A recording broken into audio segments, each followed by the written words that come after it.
রাজনীতি করেন, ইসলামী মূল্যবোধকে সামনে রেখে কথা বলেন। নিশ্চয়ই আপনারা জানেন আল্লাহ তাআলা মানুষকে ধন সম্পদ এবং ক্ষমতা দিয়ে এবং নিয়ে পরীক্ষা করে। গত 16 বছরে আমাদের কাছ থেকে আল্লাহ তাআলা নিয়েছেন, আমাদের ধৈর্যের পরীক্ষা নিয়েছেন। আমরা সেই পরীক্ষায় উত্তীর্ণ হয়েছি বলেই আমাদেরকে এই রহমতের জুলাই উপহার দিয়েছিলেন। বিসমিল্লাহির রহমানির রহিম।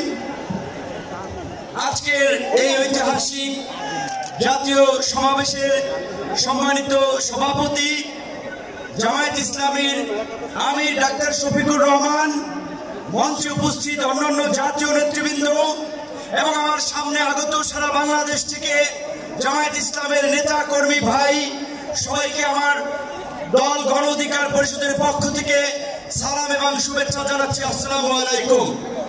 প্রিয় বন্ধুগণ, আপনাদেরকে একটি কথা স্মরণ করিয়ে দিতে চাই। আপনারা যদি ইসলামী রাজনীতি করেন, ইসলামী মূল্যবোধকে সামনে রেখে কথা বলেন, নিশ্চয়ই আপনারা জানেন আল্লাহ তাআলা মানুষকে ধন সম্পদ এবং ক্ষমতা দিয়ে এবং নিয়ে পরীক্ষা করে।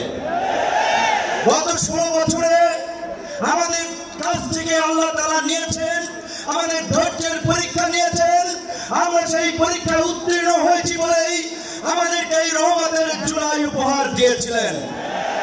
সেই জুলাইয়ে আমরা বাংলাদেশের মানুষের উপরে চেপে থাকা দৈত্য দানবের মতো 16 বছরের ফাঁসিবাদকে পরাজিত করেছি।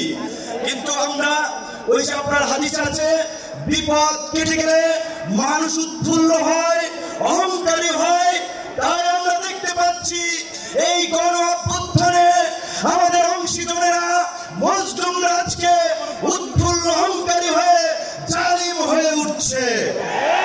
তাই আপনাদেরকে মনে করিয়ে দিতে চাই, আমরা যদি সীমা লঙ্ঘন করি, শেখ হাসিনার মতো আল্লাহ পাকও কিন্তু আমাদেরকে ছাড় দিবেন না। আজকের যেই ছাত্র জনতার সংগ্রামের মধ্যে দিয়ে যেই রক্ত এবং প্রাণের বিনিময়ে আমরা ঐতিহাসিক পরিবর্তন পেয়েছি, এই পরিবর্তনকে টেকসই করার জন্য আজকে বাংলাদেশের মানুষ যে শাসনতান্ত্রিক এবং সরকার ব্যবস্থার পরিবর্তনের আওয়াজ উঠিয়েছে, সরকারকে বলতে চাই সেই শাসনতান্ত্রিক ব্যবস্থার মৌলিক পরিবর্তন না করে আপনারা নির্বাচনের দিকে হাঁটবেন না। নির্বাচনের আগে সমস্ত রাজনৈতিক দল যেন নির্বিঘ্নে প্রচারণা করতে পারে, নিরপেক্ষ একটি প্রশাসনিক এবং রাষ্ট্র ব্যবস্থা থাকে, সেই লেভেল প্লেইং ফিল্ড নিশ্চিত করতে হবে, যাকে আজকের এই সমাবেশের একটি দাবি। একই সাথে আমরা বলতে চাই, গত এই 11 মাস ধরে স্থানীয় সরকারের কোন জনপ্রতিনিধি নাই, মানুষের একটা চরম ভোগান্তি। তাই অনতিবিলম্বে স্থানীয় সরকার নির্বাচনের মধ্যে দিয়ে জনগণের এই দুর্ভোগ লাঘব করেন। আমার ভাই, আমার সহকর্মী, সহযোদ্ধা বন্ধু জাহিদুল ইসলাম বলেছে, আমিও তার সাথে একাত্মতা পোষণ করে বলতে চাই, অনেকেই আমাকে ইয়ার্কি করে বলে, ভাই ডাকসু আমাকে আপনি নিয়ে গেছেন নাকি? ডাকসু আর খোলে নাই আপনার পরে।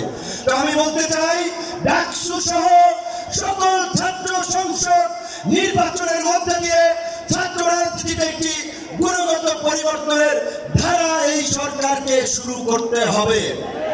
একই সাথে আমাদের এই অঙ্গীকারের বিনিময়ে এই পরিবর্তনকে দীর্ঘস্থায়ী করার জন্য, এই জুলাইয়ের সুফল মানুষের কাছে পৌঁছে দেওয়ার জন্য ঐতিহাসিক যে জুলাই ঘোষণাপত্র এবং যে জুলাই সনদ, আমরা আশা করি সরকার সেটি এই জুলাই মাসে বাস্তবায়ন করবে। অন্যথায় জুলাইয়ের অংশীদাররা এই শরণার্থী উদ্যানে যেমনি কিছুদিন আগে ইসলামী আন্দোলন সমাবেশ করছে, জামায়াত করছে, অন্যান্য দল করছে, সরকার যদি জুলাইয়ের ঘোষণা এবং জুলাই সনদ দিতে ব্যর্থ হয়, আমরা জুলাইয়ের অংশীদাররাই ঐক্যমতের ভিত্তিতে এই শরণার্থী উদ্যানে আমরা ঘোষণা করব। ধন্যবাদ।